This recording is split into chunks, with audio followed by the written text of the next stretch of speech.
welcome to the award-winning show Holding Down the Fort by U.S. Vet Wealth. We returned for season 6 to answer the biggest question for career military families. So when are we going to get out? And everything involved with answering this question. I'm Jen Amos, creator and co-host of Holding Down the Fort and a Gold Star family member and veteran spouse. And I'm Jenny Lynn Stroop, co-host and chief shower-upper here on Holding Down the Fort. Together, we will converse with special guests from and for our military community to share knowledge and resources and relevant stories on how we can best hold down the fort while on active duty, going through transition, and into post-military life. Now, let's get into the show.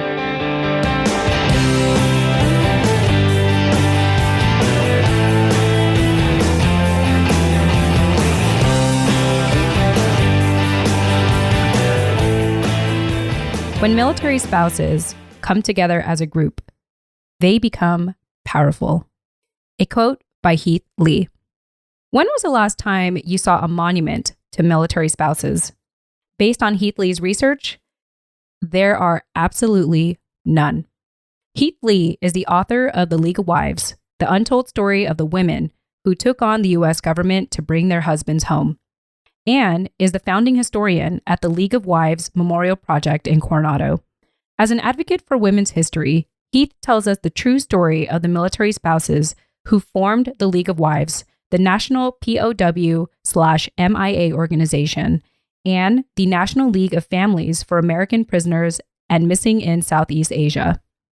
Together, these military spouses battle Washington and Hanoi to bring their husbands home from Vietnam.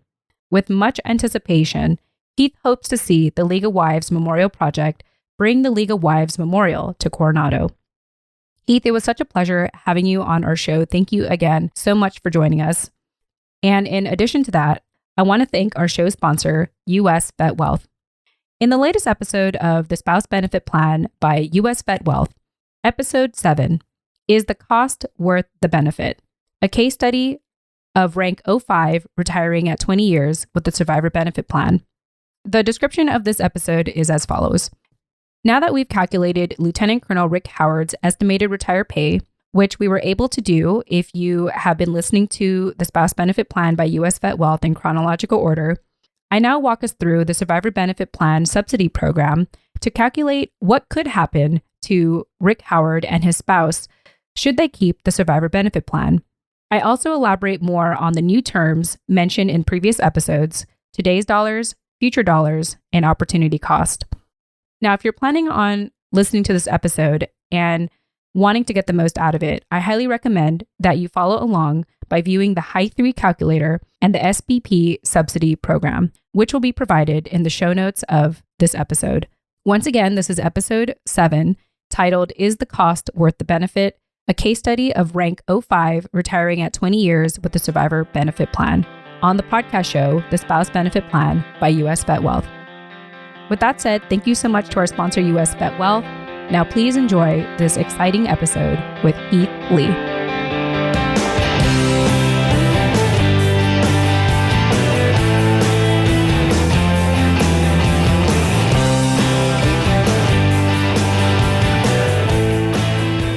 All right, hey everyone, Jen Amos here, creator and co-host of Holding Down the Fort. And of course, as always, I have my co-host with me, Jenny Lynn Stroop. Jenny Lynn, welcome back. Hey, so glad to be here today.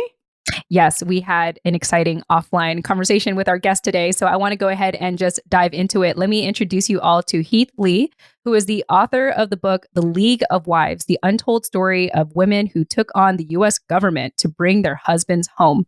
She also is a board member acting as the historian for the League of Wives Memorial Project in Coronado.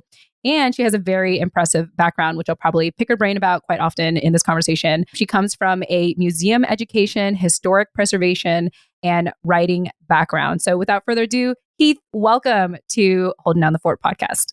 Oh, thank you for having me.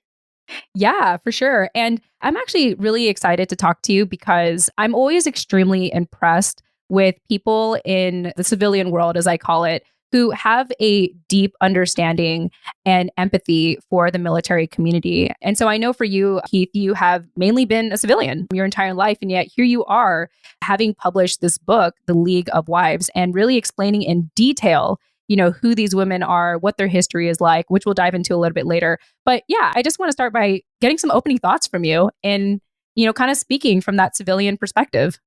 Yeah, well, it is interesting because, yes, my dad was in the Army briefly during peacetime, but really not, this was before I was born. So, not really ever been part of a military family. Having been a civilian my whole life, I ran across this story really by chance. And I had done a previous book about the Civil War. So I've always been very interested about women during wartime. That has been an interest of mine, but only from a civilian perspective. And I think it can be useful because a lot of the military wives I've worked with have said, it took someone who's a civilian to look at this story and recognize the things that were not right about it. And now I'm sure, I know the military wives from the inside knew what wasn't right either, but I have a little bit more neutrality, I think, going in. So I think it's helpful because I can be pretty objective about it and did not have, a beef one way or the other, or really any opinions at all until I came into the story. And the way I came in was Phyllis Galante, who is one of the heroines of the League of Wives story, was a good family friend. And when she died, her papers ended up at the Virginia Museum of History and Culture, where I had done a lot of work on my previous book. And the staff said, Heath, we know you're looking for another book. I write only really about women and women's histories and kind of hidden histories. They knew I was looking for a new book and said, you need to see these papers. And it ended up, they were Phyllis's papers. And my mother had been in Phyllis's book club for 30 years. So it was very serendipitous. It was kind of strange, and things tend to, when they fall like that, I think there are signs you need to do this. And I spent 2 hours with those papers, which were all about the POW MIA wives during the Vietnam War, many centered in Coronado. That's where the story starts, in the San Diego area.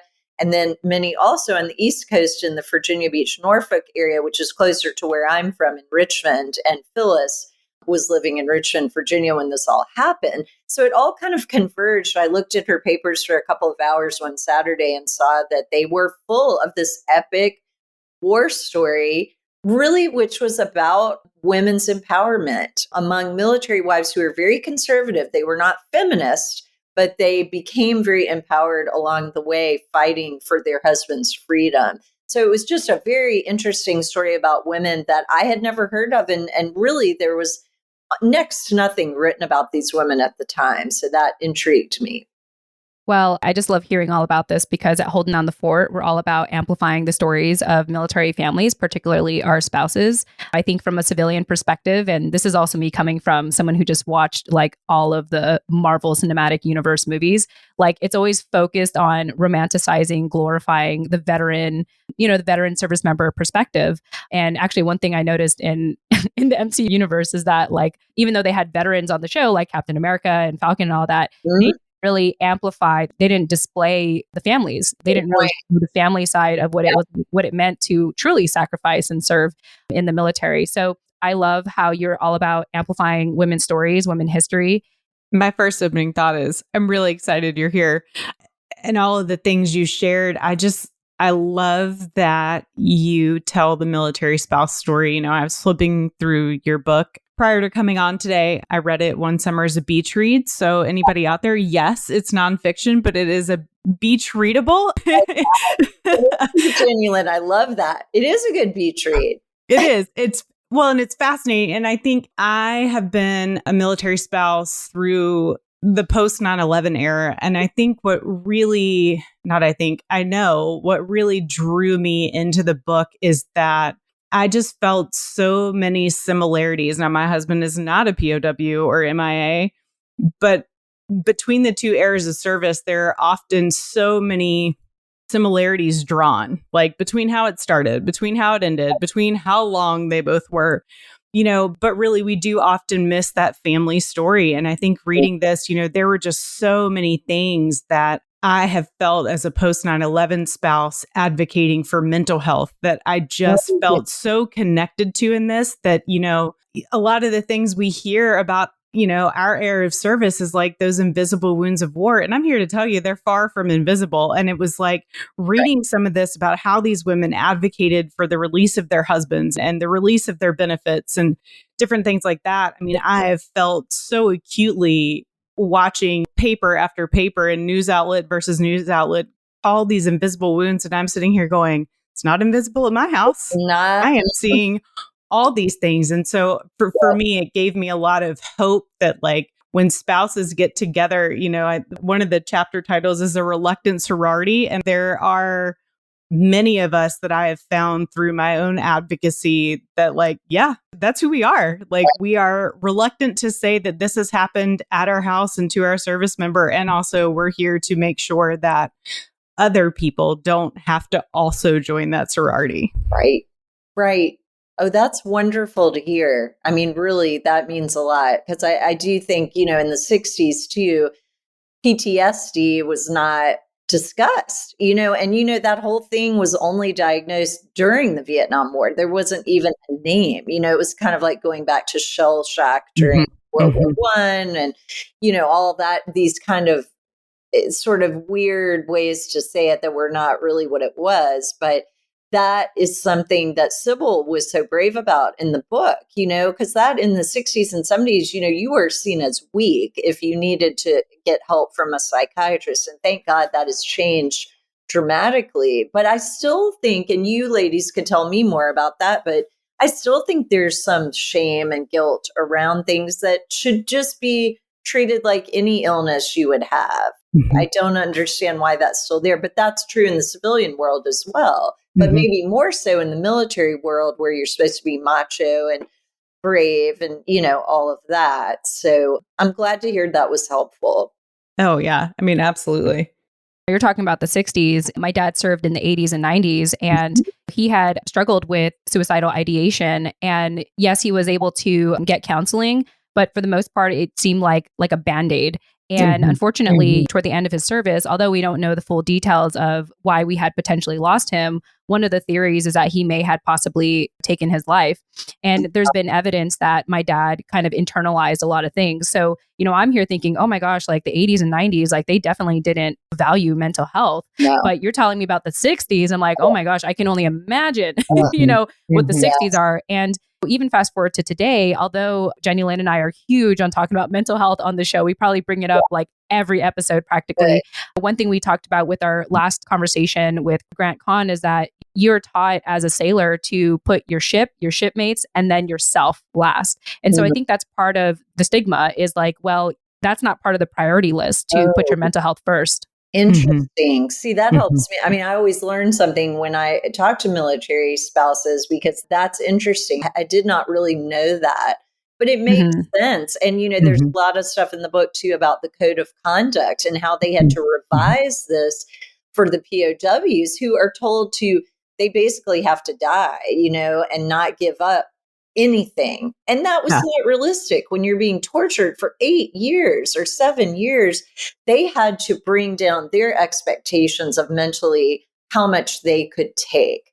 Yeah. And so that's all revised, as you know, when they come back. And I don't know how reasonable it is even now, but it certainly was super unrealistic at the point of the Vietnam War. So, when I look back to the 60s, and even now we're still probably in the medieval phase of psychiatry. So it's just sort of a continuum. But the 80s and 90s, I agree with you, Jen, that was not great either. I really feel like it's only been very recently that we're getting a handle on this in the civilian community as well as the military community. But when you're told to put everybody first but yourself, of course, it's going to be even tougher. So that is a theme I tried to bring up in the book with the ladies because Sybil was so brave. She goes on the record about her psychiatric help and how much it helped her. And I know she did that to let some of those other women know that it's okay to seek help if you need it. And that was radical at that time. Yeah. I mean, in the 60s, I wasn't born yet, so I can only, I can only... It was just not even there. Like, and the Navy psychiatrist, I did have a field day at the end of the book talking about, what they told them about, they were going to have all kinds of trauma and particularly sexual problems. And of course, women all laughed on that last one. That apparently was not a problem when they came home. So I just tried to fade to black on that part. But it cracked me up because all the ladies just laughed hysterically about that last part when I asked them. But the Navy psychiatrist scared these women to death, particularly the Navy wives, about they were going to be violent, they might hit them, they were going to be, and none of these things turned out to be true. So we're still, I think, in the dawn of psychiatry, and in 200 years, they'll be laughing about how medieval we all are. So, it's just an ongoing learning process, I think. Yeah. Yeah, I want to put an emphasis on the League of Wives, the women that you have mentioned in this book, because I think that for them to have dealt with so many issues, psychological issues, financial issues, which we'll probably touch into a little later, the fact is that they banded together. And I think that's one of the major themes that we wanted to talk about really about your book today, is just the power of military spouses coming together. And more importantly, when we think about leadership in the military, we think about the service members and all that. But here we're talking about the leadership within military spouses. So tell us a little bit more about that. Yes. Well, I think that's one of the best examples of grassroots leadership that I have ever seen. And I love politics. I'm always watching, and I'm like, people, go read my book, not to read the book, but look at how these wives handled consensus building, working across the aisle, leadership, modeling, ethical practices. I mean, I have spoken to so many leadership groups since this book came out, people who have picked up on that even before I did. I was like, this really is a case example of leadership. It's female leadership, but it would apply. It doesn't matter gender wise. It's just an example of wonderful grassroots leadership where the individual military spouse was not taken seriously. But when they come together as a group, they become powerful. They are able to get things done. People are scared of them in the government. Like Alexander Haig is terrified of these women. Like they scare the crap out of him. So there's a great scene where he basically rubs a hole through his pocket. He has change in his pocket, and he's so nervous. He rubs a hole in his pocket, and all the change falls out when Sybil is yelling at him about, we need to see Henry Kissinger right now, who is the Secretary of State and the National Security Advisor, who had bi-monthly meetings with these women.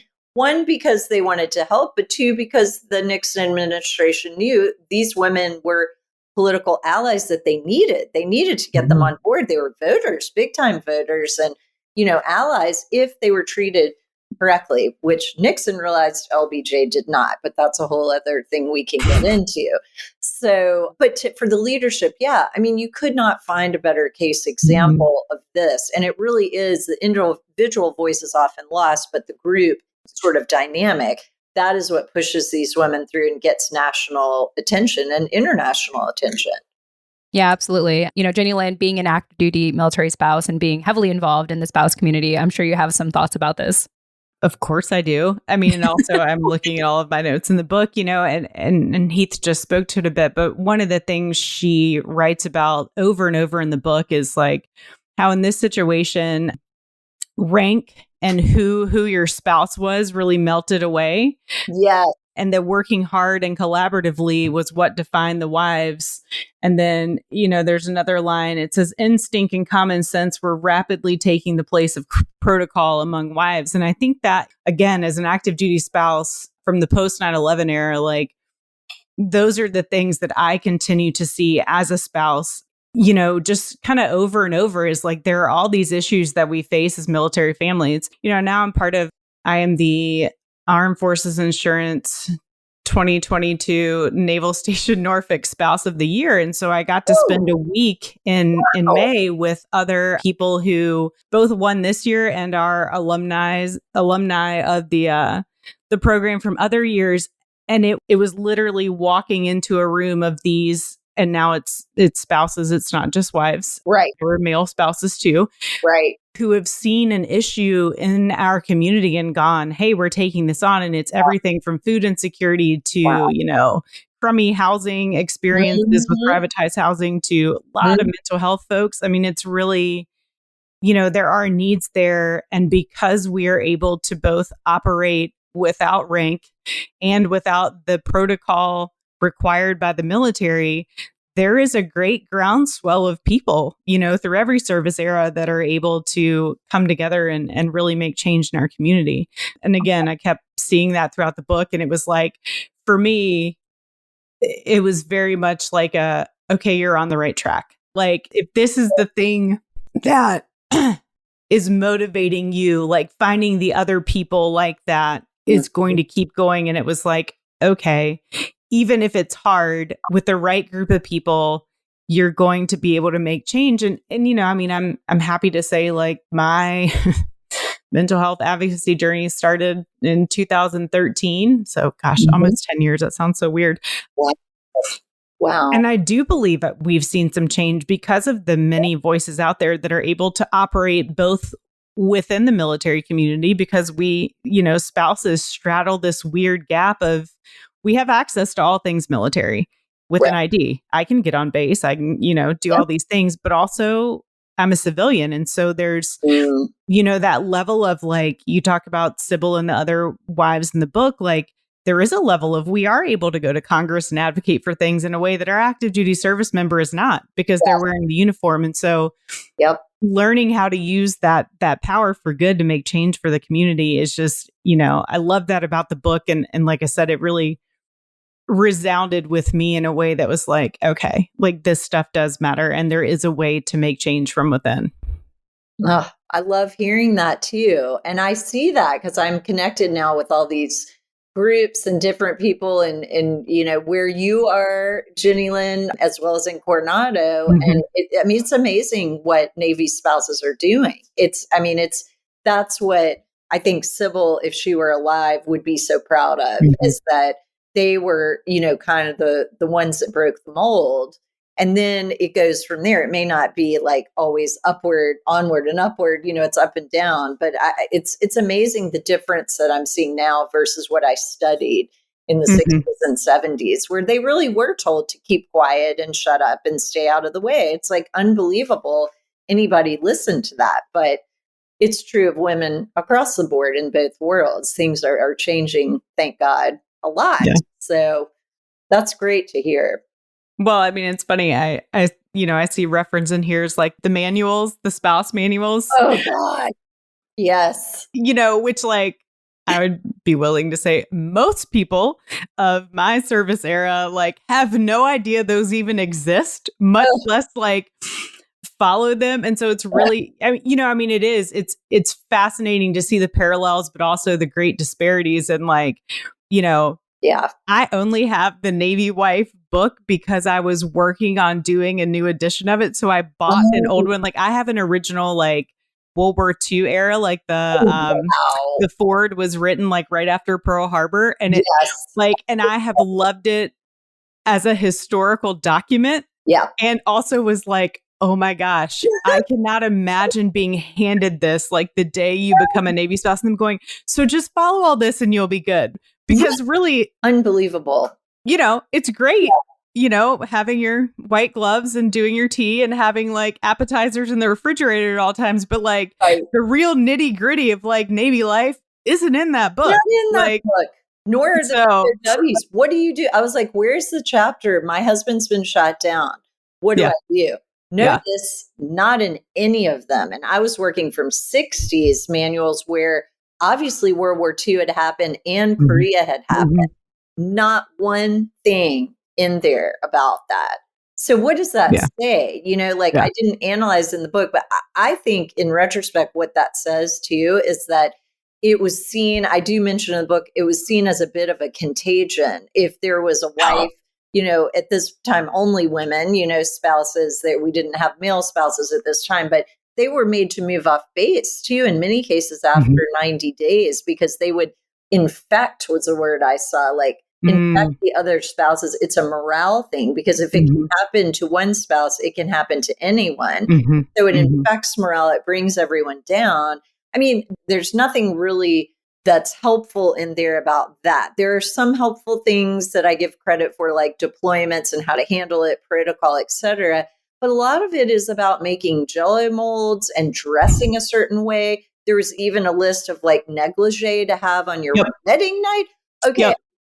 There's no way a woman wrote that, even though there are two women that write all these spouse books. I mean, there's definitely a lot of propaganda in there and a lot of gratuitous things that just seem to get slipped in there. But it killed me that it was these two Navy wives that were writing these manuals. And of course, the Marine wife was even worse, like blaming, it is your fault as a wife. Like if there's an accident and you've had an argument before your husband flies, it's your fault. The blood will be on your hands. Like crazy stuff like that. Yeah. So I saw those manuals as, very unhelpful would be an understatement. I mean, they were propaganda, they were scary, they were laughable. They did have some good things that were useful, but really, when you get in dire straits, there was just nothing for you. Yeah. So I have heard that they are often given as joke gifts now at like engagement, baby showers or engagement showers. I hope that's the case because they were horrifying to me. I mean, I will say that on the chapter of what you're supposed to have when you get married, I did take a picture and send it to my dad and be like, where was my fur coat? Like Matthew's really missing out. I mean, there is some stuff that like you look at that and it's like, I mean, it is really a glimpse of history because there are those things we don't follow anymore. But when it comes down to like that practical, like, how do you do military life? And honestly, that's why I'd been approached about updating the Navy one because there is no chapter on mental health. Like, what are you supposed to do? And it is, mental health is similar. I mean, Jen and I have had the conversation about Gold Star before, like even now, and I have several friends who are Gold Star family members, from siblings and children. There is still a very real fear in the military community that if you associate too much with folks who are Gold Star, it's somehow catching, and that oh gosh, I didn't know that. Thanks for being my friend, Jenny Lynn. You're welcome. I mean, I actually wrote about it on Memorial Day 2 years ago. If you want to check it out, I will. And it's something that it's one of those just if it can happen to them, it can happen to me. And it's not that by association it's going to happen. But I mean, the human brain is a weird thing. And you kind of go, ooh, like that's too close. It's too close to home, I think is the real thing. And, it's the same with mental health. Well, oh my gosh, like if her husband only went over there and did this and he has, traumatic brain injury and PTSD, then if my husband goes over and does XYZ, like, what does that mean for me? And so people do tamp it down and try not to talk about it. And I think, for my own self, I've found that talking about it has brought far more good than not talking about it and has brought people on board. But yeah, I mean, there's no quote unquote manual for it. And at this point with the internet, like there's so many Googleable things. That's really the place most people go. And still, at the end of the day, people are going to the groups of people they trust. Jen and I have that conversation on here a lot is like, I mean, I don't go to the dentist when I move to a new place without asking like the military spouse group in that area where to go because we all have the same insurance. They're going to tell you who takes it. They're going to tell you who's not very nice. And so there's a lot to be said for, again, that banding together of people within the military community to support and uplift the rest of us.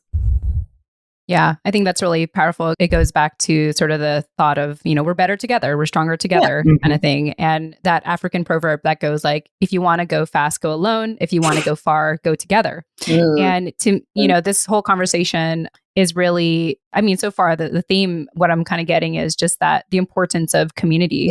And I think we really talked about it at such a deeper level today, Jenny Lynn. It's like, we often say that, do that because, it's good to have connections, but to push law, to push for certain things in Congress, it's like it that community building is that community aspect is excruciatingly important.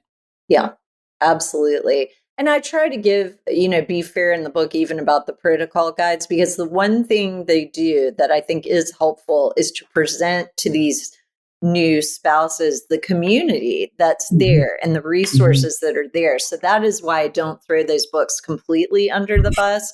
And I think it would be great, Jenny Lynn, if there was an updated, real military spouse guide that was helpful and had chapters about mental health, about what if you are taken prisoner? I mean, look at Ukraine right now. There's a huge POW thing going on there. I mean, it's become something we thought would never happen again. It's happening. So I would love to see somebody, I mean, that would be a great book, like a really good military spouse guide across, for Marine wives, for Army wives, Navy wives, Air Force wives.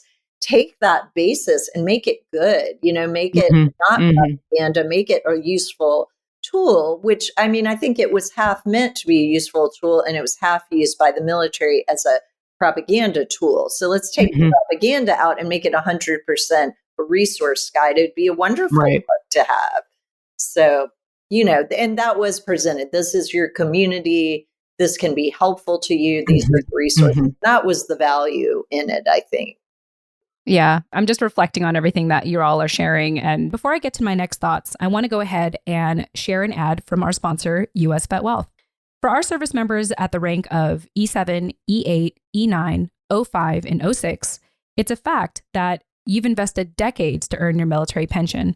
At US Vet Wealth, we ensure that you don't wait another 20 years for your second retirement. We do this by showing you how to privatize your military retirement pay, however you want the next chapter of your life to look like. Whether it's getting that supplementary paycheck because you want to work, not because you have to work, starting a business, or, you know what, taking a break before figuring out your next career or adventure.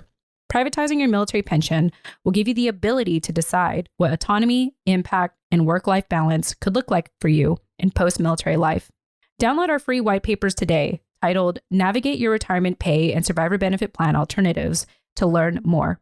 Our white papers are available for the following ranks: E7, E8, E9, O5, and O6, and are available to download for free with no email opt-in necessary at usvetwealth.com. That's USVETWEALTH.com. And just going back to the League of Wives, and I'm just incredibly impressed with what they were able to accomplish. And obviously, if people want to learn more, you should totally get the book and read it. I wanted to talk more about the additional challenges that these wives had faced, Heath. And in addition to the psychological turmoil and their husbands not being there, they also were dealing with a financial turmoil. And so tell us a little bit about that, because it just makes me angry. It just makes me angry to think that, like, in addition to everything that they had to go through and they had to figure out on their own, they had to lead on their own and depend on each other because they couldn't depend on other, resources or people. Right. They were also dealing with a financial issue. So tell us about that. Right. Well, let's start with anger. So yes, the whole time I was writing this book, I was so mad. I was like throwing things, screaming. My family's like, what is the matter with you? But it just made me so mad at everyone. Like, and I do think anger, like, people are like, oh, don't be angry. It's destructive. No, if you channel it correctly, it's useful. And I think that's what I tried to remember. That's what these wives did. Like, they used their anger at how unjust this was. Instead of just complaining about it, they form groups and they lead and they get something done. So it took years in some cases with the finances. But to go back, I mean, it starts with their husbands are shot down or missing and they can't cash checks. Jane Denton, one of the heroines of the book, is right in Virginia Beach at the PX. And she goes there and she's trying to cash a check and they won't let her cash the check because she doesn't have an address for her husband because he's in the Hanoi Hilton. So he is in prison and there is no address and no one can give them one or get to him. So she's like screaming this and crying. And, eventually it doesn't really get resolved, but they kind of make them understand. But that's kind of the baseline. And then the big thing I read about in the book was the 10% savings plan. So at this time, all the families whose, at this time, just the husbands that were servicemen in combat zones would have access to a lovely 10% savings plan where the pay could go and really multiply and grow. So it was decided by the all-wise U.S. government along with the military that these men were not contributing to the U.S. economy because they were in prison. And so they could not be, the families consequentially could not be part of the plan. Oh my So God. the women at first think this has got to be an oversight or a mistake.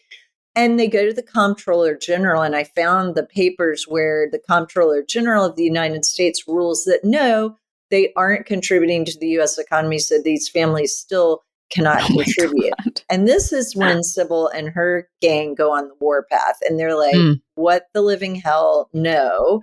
And so they make a big stink with the media. This is where the media can be very useful. They learn to use the media, the newspapers, television, etc.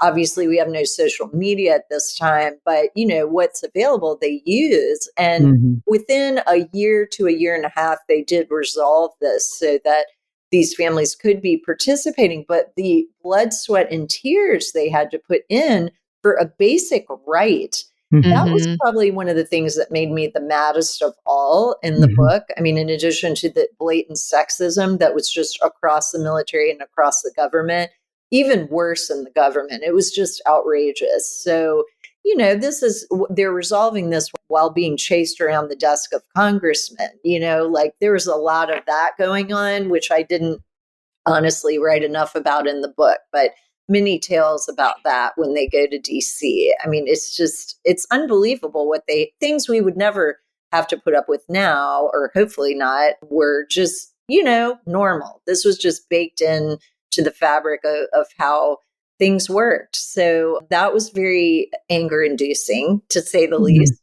Financially, also, remember at the time, just with the way the laws were for women, I mean, we were still just in this extremely, it's a different era, but it was so sexist. You couldn't take a loan out. You couldn't get a new car. You couldn't rent in some places if you were a single woman, even though your husband was in prison, not in regular prison, but in the Hanoi Hilton, you a prisoner of war. Didn't matter. You were still a single woman.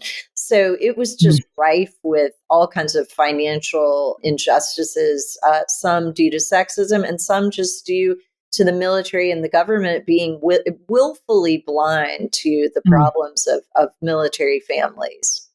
I think willfully blind is the key word there. It's kind of like they do have the means to learn and know, but to me, I'm given the impression that they didn't want to know. Yeah, that's right. Yeah. It was, and there's a lot in the book about LBJ's Great Society, his domestic programs. They did not include women. They did not include the spouses of prisoners of war and missing, because that was not going to help his reelection campaign. He wanted this shoved under the rug.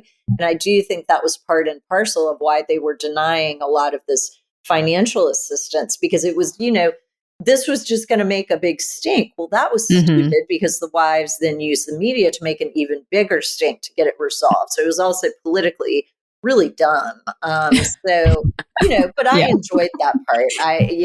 The revenge. I try to be objective, but when my ladies were not being treated right, I did begin to take it very personally. So I had fun going after LBJ on that because it was just so blatant. Yeah, it's like, what do you expect? Like, they're just going to be quiet about all this? Well, he did. See, he thought they'd just roll over and take it. And that was a bad gamble he made, and he lost. So, and notice he loses the election and everything else. So that was kind of exciting at a certain point, because he just treated them so badly. And then President Nixon is great. He gets it. He's politically much smarter about this particular matter, because he sees they are allies. They need to be treated well. Now, this was politically expedient for him, too. These are a silent majority. These are conservative military wives. That is part of his base. So I'm not saying it was always entirely, out of the goodness of his heart, but I think he was smart enough. I do think he cared a lot about military families. There's a lot of evidence about that. And he also, it was politically expedient to give these women that platform. So it's interesting to just see the differences between one administration and the other. It was a sea change between the two, all documented with extensive endnotes. Like, this is not my personal opinion. It is borne out by the research. It's just all there. It's all on record. So, but now you'll be maybe more aware of it. Yeah. And, I imagine from an author / historian perspective, this must have been so exciting for you to follow this story, Yeah. and, gather all this evidence and documentation to, craft your book the way that you did. I mean, it's incredible. And I imagine that it's a very gratifying, satisfying experience. Oh, very. When you can substantiate. And, that's the problem with so much too, I think, kind of pop history and books with I always probably do too much documentation, but I try to use as many primary sources as possible, as many oral history interviews with the women, the politicians from the time. My job is to lay the cards out and let you all decide. But there are some things that were so blatant, like the treatment of one administration versus the other, borne out by the documentation. It was just obvious. So it wasn't hard. I wasn't going in trying to prove anything. So, to see it laid out, it was exciting to sort of develop the path and then find out how were they treated, who treated them well, who did not. And, it's all on record, but you do have to do with women's history more digging because people did not write a lot of this down. So oral histories for the women were really the basis, but the policies were all in government memos and, media reports and things like that. So that's why it takes me 4 to 5 years a book. My editor wishes I would be a lot shorter, but I'm like, I can't. I feel like I want to have as deep a dive as I can so I can be very fluent in talking about it and explaining it. So yeah, it just takes the time to bake that it takes, and then hopefully you get a good result. Yeah, my philosophy is to build things right, not fast. And it sounds very much like your approach as well. Yes. And it's like you're doing justice for these women. And I think you really did. In listening to all of this and hearing the book really come to life through Heath talking. I've read the book and there was a lot of it that was very alive for me then, but hearing even more behind the scenes, I think I'm coming away from this conversation with man, so often people just really miscalculate the level of grit that it takes to be a military family and the willingness to make things right. The current buzzword for military life is resiliency. Let me go on record on this podcast by saying, no, thank you. Please stop telling me I'm resilient. I don't want to hear that. It takes an incredible amount of energy to continue to get back up after all of the knocking down. Yes.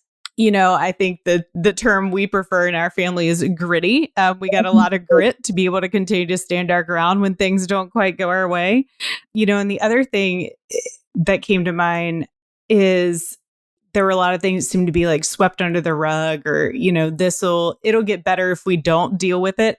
And that kind of moves to another term we use often in the Stroop House, which is maliciously ignorant. It's one thing to be dumb, and not know and not understand and really have no context for something. It's another when people are presenting you with fact after fact and experience after experience. And your continued answer, it's not that big of a deal. That switches over into a very hurtful or malicious, type of ignorance that, I would have hoped would have ended with this. Right, benign neglect is what Sybil calls it. With LBJ, she absolutely hates LBJ. So some of that comes from her. But she's the thing that made her the maddest of all in this was the benign neglect from the government. But it's a willful neglect. They know the whole 10% savings plan is a great example, but there are many other issues, and it is a sweeping under the rug. And I hear you, Jenny Lynn, about the resilience. That is just ridiculous. To bang someone against the wall 100 times and be like, but you're so resilient. That sucks. And those ladies experienced it. I know you're still experiencing it. It makes me upset for you because, you can't expect someone to come back 100 times. That's just ridiculous. But that was what was expected. And I still think it is kind of expected that military spouses will be the hardiest of all and they will overcome all the obstacles. But it's also unfair. It's like a superhero kind of thing, like a Marvel thing that they're trying to put on you that is sometimes not humanly possible after a while. So that is a fact. Yeah, I no longer really take that as a compliment. I'm kind of like, would you actually like to hear the story? Because it's really hard to continue to be asked to be resilient over and over and over again. And, I can say that with like 8 years of counseling under my belt and a lot of like work in a 12-step program. Like the fact that I am resilient takes a ton of effort and work. Like to be a healthy human being, despite the chaotic conditions around you, takes a lot of work. And, one of our previous guests, Doc Springer, uses the term psychologically elastic. And I have come to like take that on, in addition to gritty and like, I'm really tired. Like there is nothing I'd like more most days than to lay in bed an extra couple of hours and not have to deal with the 50,000 things that are on my list for that day, but in my mind, I can work it out. Like I can be physically, I think it's given me the freedom to acknowledge that I am physically tired and mentally and emotionally tired and also still get up and do the thing without being called resilient, which I now take a lot of umbrage with. I think like many things, it started as a buzzword to be a compliment and to talk about the military community that now many of us, including my children who are like, Mom, really don't ask us to do that again, please. Like, it's really hard to make friends over and over and over again. I'm like, I know. Right. That we as a family have taken a slightly different route and really focus on like, what can we do to be healthy? Like, we're not going to use that resiliency word anymore. I'm taking that word off my list. I don't like it either. Thank you. That ends my campaign for the end of resilience. Thank you. I will never use that word ever again, particularly with military families. No more. Yeah. But I like psychologically elastic. And I think the League of Wives is a great example of being psychologically elastic, like expanding to fit the circumstances as opposed to like shrinking in and not reducing to deal. And also kind of it's adapting, but it's also outsmarting. Like, where is the way around? Circumventing might be a good word. They circumvented all the time, the top brass, like things like strapping a recording device to your bra and recording what the State Department was saying and then bringing it back to the Navy spouses so they could discuss it, which of course now people would think is terrible. But I mean, you got to do what you got to do because they're talking out of both sides of their mouths. So we need to all be aware of what's being said, share it, and figure this out. So that was a whole weird thing too between the State Department and the military. Like the State Department would be saying one thing, but then naval intelligence would be like, well, we didn't know that. Well, what? And so there was a siloing that you probably maybe still see between the government and the military, where they should be working collaboratively on problems, in this case, the POW problem, but they are so territorial that they cannot work together. Boy, does it sound like Democrats and Republicans? Does it sound like I don't know. Maybe. I mean, it's just like, nobody is collaborative. And the ladies in my book were so collaborative. I mean, it's just the perfect example right now of working together across the aisle, across rank, across race, across branches to get to the one goal, whatever it is, and maybe a narrowing of goals and agreeing that we're not going to all agree, but let's work for the common good on whatever this is. That seems to have disappeared for the moment. I hope maybe people will read the book and it will inspire them to do that, because I just found it so refreshing. It's so not like what we're seeing today. I agree. Getting into very heavy topics, which we won't get into, but I mean, oh my goodness, it's such a rare example, I think, of that ability to do that. So I'll vote for Sybil Stockdale for president. and all those women, cabinet members, Andrea Rander and Jane Denton, and like, I mean, they're incredible. Like their natural instincts were so good for what they should have done. So they're my personal heroines for sure. Yeah. And to put an emphasis on the collaborative spirit, like you said, it seems really difficult to find nowadays in today's times. On a side note, this is part of why I love podcasting, because I feel like it's one of the rare spaces I get to have to find common ground with people and actually collaborate with people. Wherein, when it comes to like social media, for example, it's very like highlight reels and clickbait and, very polarizing content that it is really difficult to find common ground in that kind of space. So I feel really grateful that, the podcasting community exists, or podcasting in general, because it's a long form type of medium where you could really like have conversations like this, which I'm extremely grateful for. So even though I may not be like the wives in any way, I do hope that, we sort of get to celebrate them by collaborating on this conversation today and really uplifting women and especially women in history. Agree. My favorite topic for sure. The only thing I'll ever write about. I love it. I love it. I want to go ahead and transition and actually talk about another theme in your book, which is about transition. So I kind of use transition in my transition. And part of why I bring that up is because the theme for Holding Down the Fort this year is all about answering that question for career military families of when are we going to get out and kind of everything around that. So give us a couple of examples in the book, Heath, that the listeners can look forward to, touches upon the themes of transition. Oh gosh. Yes. Well, I mean, there's a huge transition when the men come home. That's immediately what comes to mind. So these women are international diplomats. They are leaders. They are at the White House, like helping to make policy. They are helping end the war. And then the men come home and it's like, okay, back to the bake sale, and there's no way that they can go back to the bake sale. Like they're not going to be baking brownies anytime soon. But the men, remember, it's almost like that tale of Rip Van Winkle. They've been almost essentially asleep for 8 years. Like when they come back, they compile all these sort of 6 to 8 year timelines for the men of the news. I mean, they don't even know men have walked on the moon. So they are still kind of trapped in a like almost a decade, like in a 50s mentality, let's say. Yeah. These women are wives of the 50s and 60s, but they're now in the 70s. So they're in the era of feminism and civil rights and gay rights and all of these things kind of swirling around. So they have really advanced that way. And a lot of the men, not really by any fault, they just haven't been there. So they're like totally, it's like a time traveler that's dropped into a new era, literally.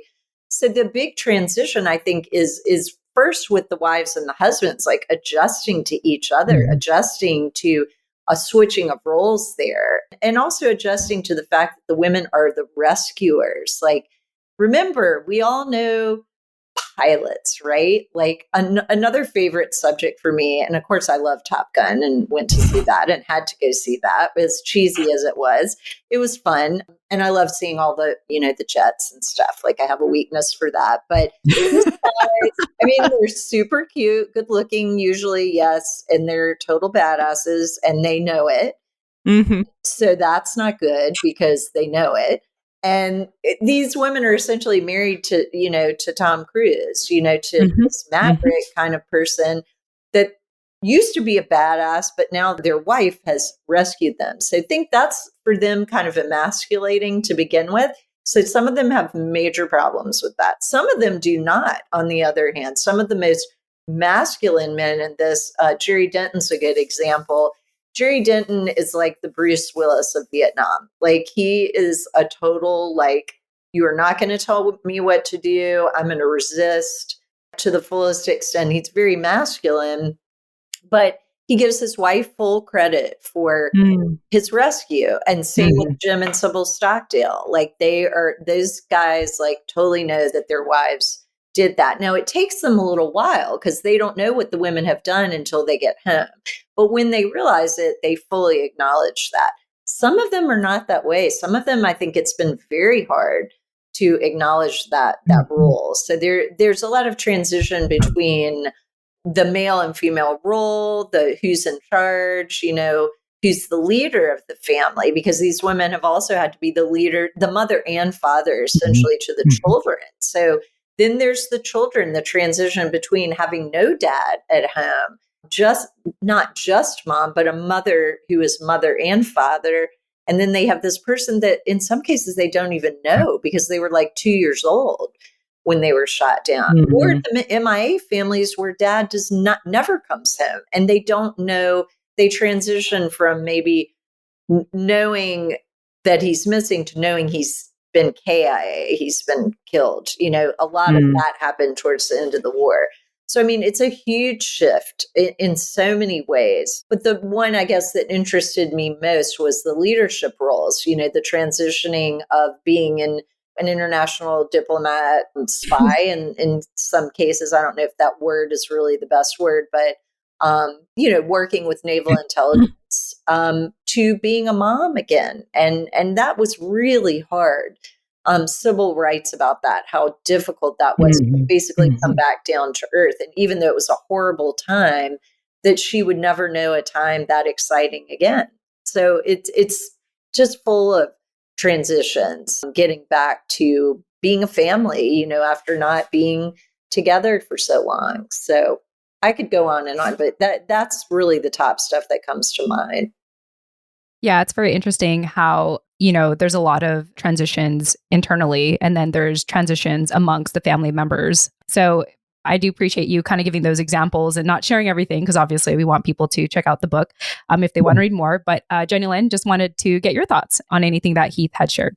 Oh, you know, I mean, I was really struck, like she's talking about a very common military thing, which is reintegration. We all experience after even anything as short and simple as like a TAD or TDY, like temporary assigned duty. You know, it can be a couple weeks, it can be a month. The longest my family's done deployment wise is right at a year. And I think, man, I cannot imagine. I don't want to imagine what like our year-long deployment and then reintegration post that look like times 8. Like, God. I mean, just the amount of growth. I mean, and similar to some of these folks, like when my husband deployed for that time, I mean, we had a baby and a toddler. And so he came home to 2 toddlers and, you know, they had words and they did things and they were so much more advanced than they were when he left. And subsequently, like, so was I. And then he's been over, you know, in the Middle East, like growing and changing and just to impact that already difficult transition period with having been a prisoner of war and having been tortured. Like, I just feel so much when you say that out loud because I know what it looked like for my own family with a year. Yeah. And, you know, some unfortunate war stuff that happened in there and how long that took us as a family to work through. Right. And then, you know, I also think about, you know, you said that the spouse was, you know, mom and dad. Well, they were mom, dad, and advocate. Like, so they were really playing like 3 very important roles. And, you know, I think about that a lot, you know, in the job that I do as a, you know, paid personnel for mental health outreach and also then doing it independently through podcasting and writing. Like, you know, I look at my own kids and I think, am I giving them enough because I'm doing all these things? And some of those things have to be done in order for us to live life every day. Like, I'm the only adult in the house. Groceries have to be gotten. Now, most of the time, let's be honest, they're being brought by Target, but I had to get on the app and like, you know, order them.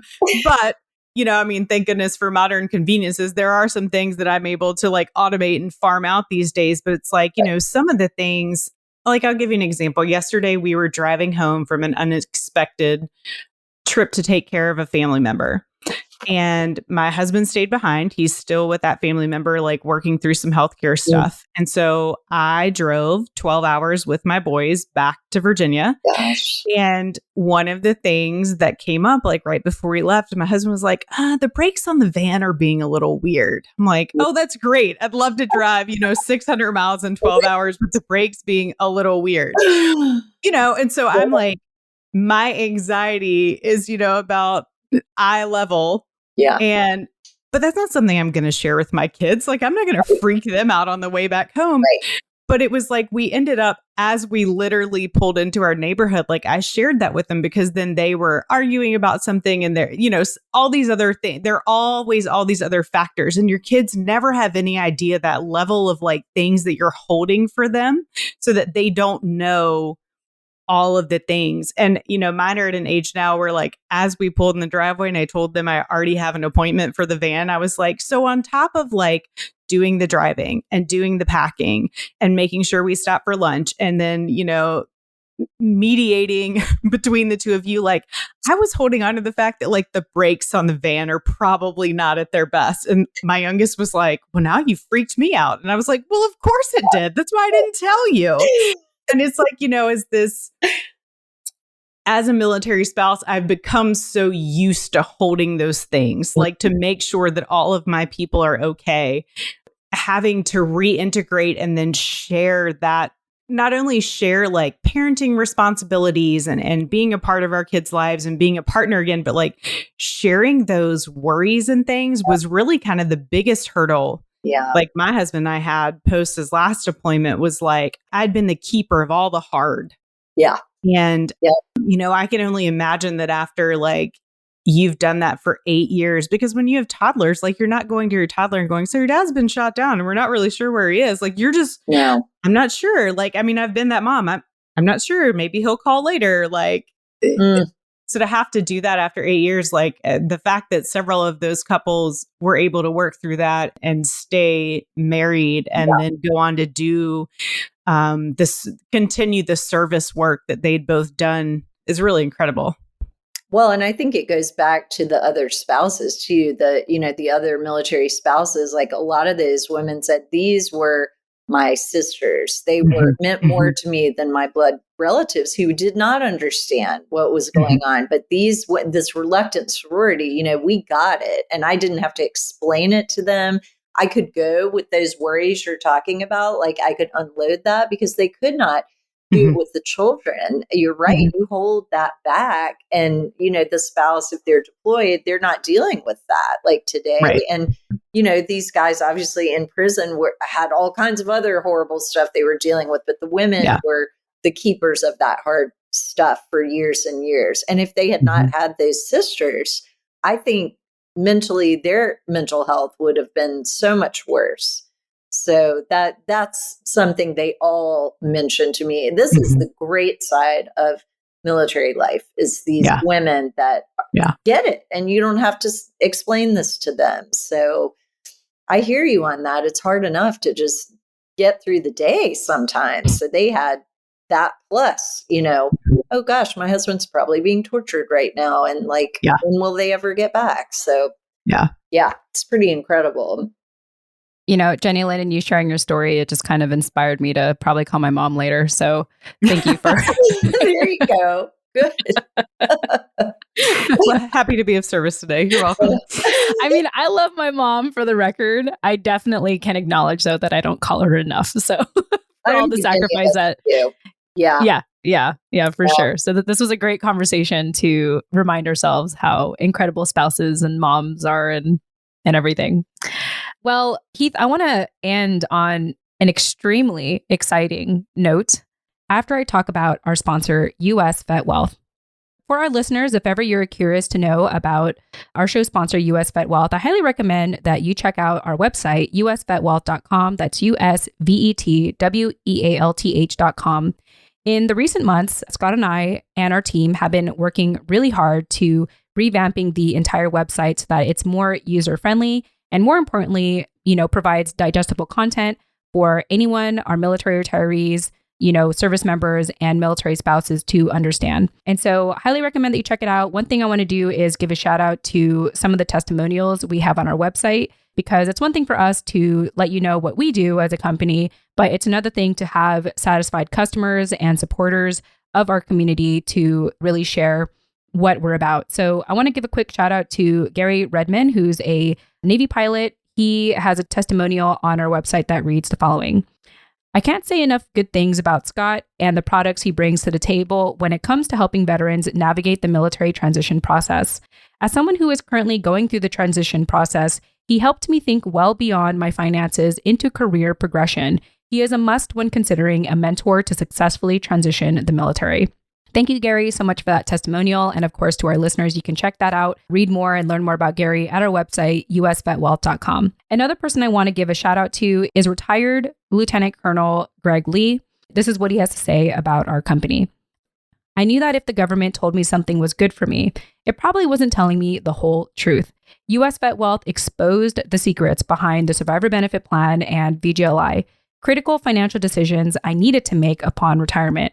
I enjoy my partnership with US Vet Wealth and know that they have our veterans' best interest at heart. I don't want to do business anywhere else. Greg, thank you so much for that testimonial. And of course, if you want to read more testimonials or learn more about US Vet Wealth, we highly recommend that you check out our sponsor website, usvetwealth.com. That's usvetwealth.com. One of the other titles that I introduced you as is you are a board member acting as a historian for the League of Wives Memorial Project in Coronado. Yes. And considering how you wrote an entire book about the League of Wives, this must mean so much to you. So can you please let us know what is going on in Coronado at the time of this recording? Oh, thank you for bringing this up, because this means more to me really than anything that's come out of this. Mm-hmm. We have, and it started by the Navy spouses in Coronado. I did not direct this project, but I've been very kindly included in it as a board member. There's something called the League of Wives Memorial Committee, and it was a bunch of military spouses like yourself who had read the book, had learned about the story. And, many of these women in Coronado, where the story really begins, knew a lot of these women in the book personally. Some are still there. Many have passed away, but many knew them, but many didn't. And I've spoken in Coronado many times to also the younger spouses who are like, what? I didn't know about any of this. Like, what is this story? So some of the spouses there took up this cause and formed this League of Wives Memorial Committee to create a memorial to these women. Sybil Stockdale, who was really the leader and the founder of this movement of wives, and many others who were in Coronado helping. And then, of course, it spreads to the East Coast, to Virginia Beach and Norfolk area, and all across the country among different spouses. But this particular memorial is really focusing on the spouses in the Coronado area, both Air Force and Navy. So it's mainly those two groups. But we've already have a sculpture that's been sculpted, a lot of pro bono time given by the sculptors Chris Sladoff and Elizabeth Polnow, who I actually was just in Southern California at the Nixon Library working on my new book, and had lunch with them. And they showed me a small maquette, a sort of a rendering that it was about this tall of it. And it's an incredible sculpture. It's all done kind of with 60s clothes. There's even pocketbooks, like from the 60s, and like the suits. And Sybil is the only figure on it because there were so many women involved. It would have just been, we couldn't sculpt everyone, but her figure is sculpted. It is Sybil. And then we have other spouses surrounding her to represent everyone else. So we are having, I believe the city council is having a vote later in July to decide if this will go forward or not. And we are very, very hopeful that it will. So it's great to be on your show talking about a cause that is super important to me. I mean, how many people write a book and then are able to see the result being a monument to the women in the book? And by the way, to our knowledge, doing the research, there are no monuments to military spouses, to female spouses anywhere in the country that we've been able to find. Perhaps they exist, but we have not found it. So this would also be the first, which I think is nationally important. So we're really hopeful about this. And there is a lot of information. I think you ladies have it for the League of Wives Memorial Project. If you're interested, you can go online and learn more about it. So I'm just the historian for it, but it's the spouses that have put this together and pushed it forward. I just appreciate how humble you are. You're like, I'm just the historian. It's like, well, it's because of your book. Oh, well, thank you. But I'm just the narrator. Like, that's how I am in all my books. Like, I don't want to ever be, I'm not in it, but I think it's important to be you're the messenger, the narrator, the tour guide. Like, that's how I like to say it a lot of the time. I am just the tour guide, but the women are the ones that did it. I would never I would have been like, I can't even imagine. I'm not brave enough to ever consider. I just wouldn't have been able to make it. So it's just an honor to be able to narrate and show you these women. They're the ones that deserve the credit. So I'm just lucky I found them and I can write about them. You know, this is really what I love about bringing on our civilian counterparts on the show is kind of recognizing the yin and yang to our relationship. It's like, you know, service members, military connected family members, you know, it's like we sacrifice to protect our country and all the things that go with that. And, you know, speaking from your perspective, it's like you have this attitude of like, I mean, I would never be able to do that. The least I can do is honor your story and share your story and amplify it. And so, Heath, I just want to say thank you for that. You know, thank you for taking the time to learn about these military wives. And I know it's really gratifying to the spouses to see this monument should it, you know, be approved. But I also know that it's going to be very gratifying for you to know that like you were part of the experience, you were part of the tour guide that led this to hopefully being possible. And I'm sure we'll be in touch. I will be in touch with you to see if this goes through. Yes. You know, always happy to do a follow-up, you know, hopefully at the dedication, and we will make sure you ladies have press passes. Like, that's another thing, you know, if you want to come to that, you guys are on it early. I will find you those press passes. You can do a podcast from the dedication ceremony if we are lucky enough to have this go through, please. Yeah. We'll work something out. I know some people, so we'll work it out for you. Well, that would be a fun excuse to go back to San Diego. Right? Yeah, right. I think so. I mean, you should totally do that. It's a business expense. Totally. Exactly. I love it. Scott's going to love us for that. You know, just listening to you talk about being the historian on the board, I actually know a lot of women on the board. I'm having just come from San Diego back to Virginia Beach, you know, and I just, once again, you know, struck by the way that this book has made room for the connection between Vietnam era spouses and post 9/11, and like a brand new League of Wives is pushing forward a story for, you know, a bygone era. And I think it is really neat. I am very excited to see where the monument goes and it come to fruition in Coronado, because not only is this an incredible story of the power of people coming together, but, you know, in present day, it's more people coming together to make sure that we can, you know, adequately honor the past. And that's really, really special, especially as a Navy spouse who's lived in both Virginia Beach and San Diego. Right. There's so much there, as you well know, there's so much go between those two posts. And so I think that is interesting. And my other hope for this is with the book, we have an exhibit that's, you know, continues to tour about it. Perhaps one day we'll have the movie come out about it. I mean, I hope all these platforms, what I'd really like to have happen is to get this in the classrooms, like for young girls, also though for military spouses. I know they have these, you know, the spouse classes, and I've suggested this over and over. It has not happened. So help me push. I mean, military spouses need history. They need books. This needs to be the first of many books, like the connection you make with 9/11 spouses. That's a whole book right there, you know, like, and it needs to just continue like building on this and make it important enough that it gets in the military curriculum, in the college curriculum. I'd like to see it in the high school curriculum. I mean, you know, there's no lack of me wanting that story to be out there, because then it gives people something to hang on to. And then there's like almost an instructional how-to guide of how to organize over whatever the cause is. So, you know, and that's been, you know, Jenny Lynn, that's been very instructional for me to hear about the post 9/11 spouse. I mean, hopefully this can be something for people to hang on to. So I think it's boundless, the way, not my work in particular, just the story and the way that it plays out. I hope it has a ripple effect that way. Spoken like an educator. I love it. Well, you're a teacher and museum educator, so it's hard for me not to do that. But Same. yeah, Same. there you go. See, it just all starts with that, which is great. Like it gives you such a good basis for so many things. So I love that. And I also love the whole, I hope this causes a ripple effect as well. And I think it will. I think it has. And I hope that it continues to do so. Let's go on record saying Amazon sales are going to spike post this podcast. Love it. Love it. I hope. I will never say no to that. That's great.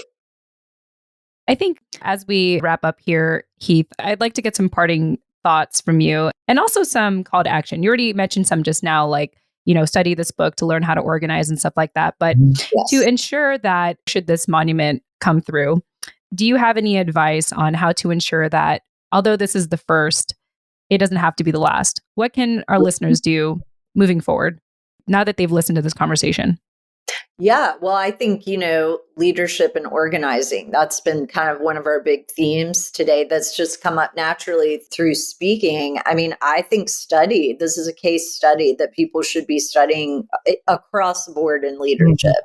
There's no doubt. I mean, this is the way, this collaborative shedding of sort of the prejudices and all these things, stripping away of things that surround us to focus on the main goal. So but our politicians in Washington would look at this as a model, and perhaps we could elect some female representatives in state legislatures, female president. Come on. I mean, how long is it going to take us to do that? Any of these women, that I studied in the book would have been an amazing politician, CEO. They could have done anything in a different era. So I hope people will take that away. I hope also with these monuments that one thing we've talked about with this monument, and this is thinking way into the future, I would like to see this monument replicated at different military not outposts, but Norfolk is a good example. Norfolk, Virginia Beach at Oceana. I mean, they should have a similar monument. And the way we've kind of conceptualized this is that Coronado, of course, has Sybil Stockdale. So in Virginia Beach, Norfolk, maybe you have Louise Mulligan and Jane Denton, pictured, and then the other wives behind them that are sort of a composite of others. I'd like to see that because, again, just like why are there no female presidents? Why are there no monuments to military spouses? And it shouldn't just be in Coronado. It should be across the country. They should replicate this. There should be committees, across the country to do something similar to honor these families and the children who are also, we didn't talk too much about today, but they also bear the burden of the service man or service woman's time away. So, I'd like to see that. I'd like to see more books about military families that maybe build on this, just like Jenny Lynn and I were talking about the post 9/11 spouses. I mean, there ought to be scholarship about this. This needs to be a serious, whole branch of military studies. I'd like to see a lot of the military academies pay a lot more attention to the families and the spouses and not just focus on the service person themselves. It's a unit, the spouses are the backup team, but they're not the backups. They're really equal. It's home front and then the battlefield or just the duty station, wherever you are. So, I mean, it just needs to be a more holistic approach, I think, that I haven't quite seen yet. I've seen the evolution talking to women like you, but I don't think the military is there yet. And I know the government's not there in terms of how things are treated. I mean, back to the finances, we talked before we started the podcast about the widow's tax. I mean, think how long that took. And I wrote op-eds about it too, because I was so angry about that. That's horrible. It's finally been rectified. But I mean, it took how many years to get that? I mean, that was ridiculous. That was something like 20 or 30 years of red tape. So let's get rid of this red tape. Give the military families and servicemen and women deserve everything. You all deserve to be at the top. But so often you're treated really, it's like second-class citizens, just like my ladies in the book. So that is unbelievable to me that it's still that way. So I just hope that all these things, monuments, books, exhibits, like I hope that will all go to serve doing better treatment, better, more equal treatment of the families and the children along with the service person. So, yeah. I could go on. I'll just get mad. We'll all get mad. Let's go grab some wine and share what we really think. I think some wine. I think next time we do this, we'll have to do it, at one of those great bars on Coronado where you can just there you go. Feel there you go. all the seals. And we can talk to them about this and have some wine or beer. But anyway, it's a passion of mine for sure. Like, I just think it's a fascinating subject, and it's one that needs more scholarship and more people to write books about it. Well, I think having the book out there in the world is a great first step, as a bridge. I think, as you were talking, you were like, we should have more of these and more people should know. My experience as a post 9/11 military spouse is, I represent 0.25%. That is a quarter of 1% of the American population. Wow. Because we are currently at less than 0.5%, so less than 0.5% of people who are in the military in the US.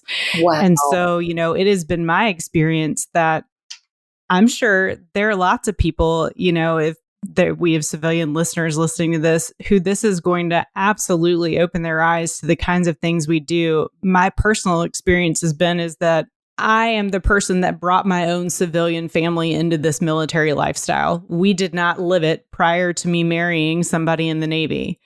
And unless you have a piece like that, or you are involved in history like you are with, museum and education, it's not that people don't want to understand and to help and do the things. It's that they honestly just don't know. Right. I will never forget being at an event where I spoke for Theater of War.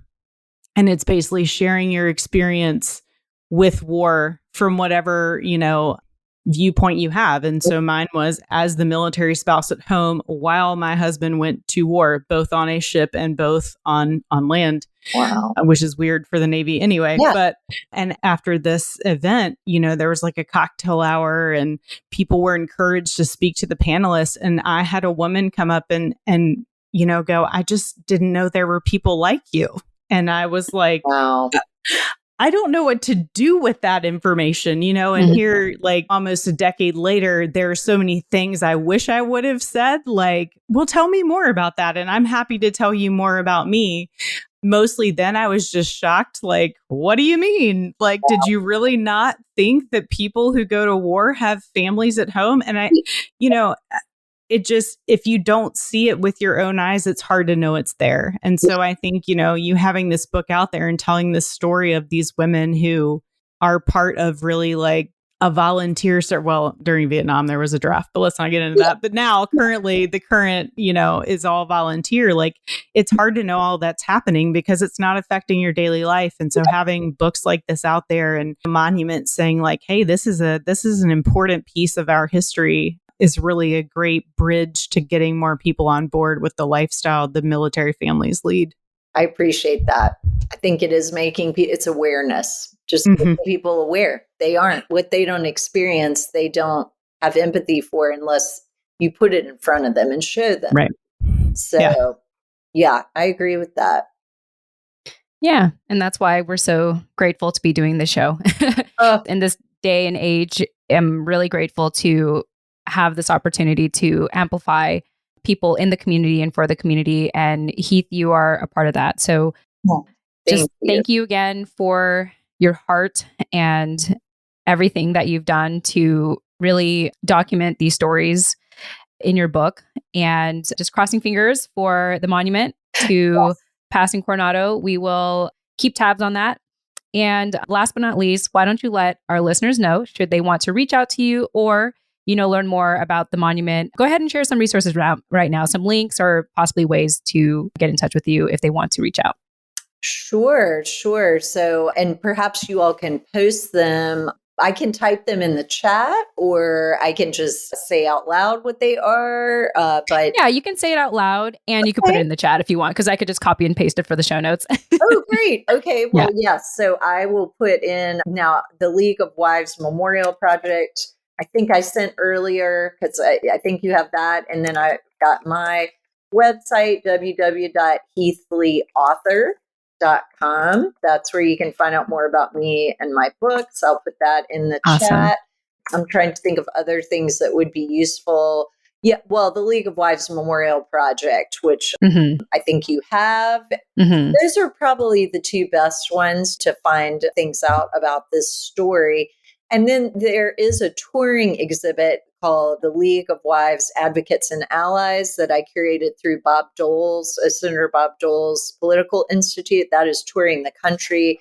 And soon we'll be coming to a new location, which is a big one. I can't say yet what that is, but I'll let you guys know more about that. And there is stuff about that on the Heath Lee author website. So those are the best places to find me. And you can also email me through my website if you have questions.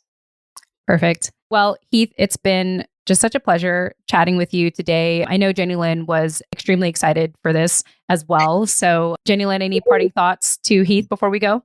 I mean, I'm just really, really happy she was here. My own author self is totally nerding out about the whole thing. And I really, really enjoyed our conversation today. Oh, well, I enjoyed it. And thank you, Jenny Lynn, for also reaching out to me. I kind of stalked you guys on LinkedIn because I was like, I want to be on that show. That looks like, what an honor. That looks like a great show. So I would say it was me nerding out on you ladies versus the other. Any chance for people to be forced to listen to me, as we've talked about, teenagers that are could care less and argue with me about the Geneva Conventions of War that I know nothing about. That didn't go well the other day. You know, boy. They think you're an idiot. So thank you for not thinking that. That's great. That's an upgrade for me. Oh, well, I always like to give people the benefit of the doubt and believe them. And, time will either promote you or expose you, as they say. But it's very true. For the most part, I do believe you. And you've obviously done a lot of research in this book. And it's been such a joy speaking with you today, Heath. Oh, you too. Enjoyed speaking to you ladies. Hope we will meet in person in Coronado and have that drink. Yeah, absolutely. All right. Well, there you have it. If you all want to get a hold of Heath, just check out the show notes of this episode. We hope you really enjoyed today's conversation, and we look forward to chatting with you in the next episode. Tune in next time.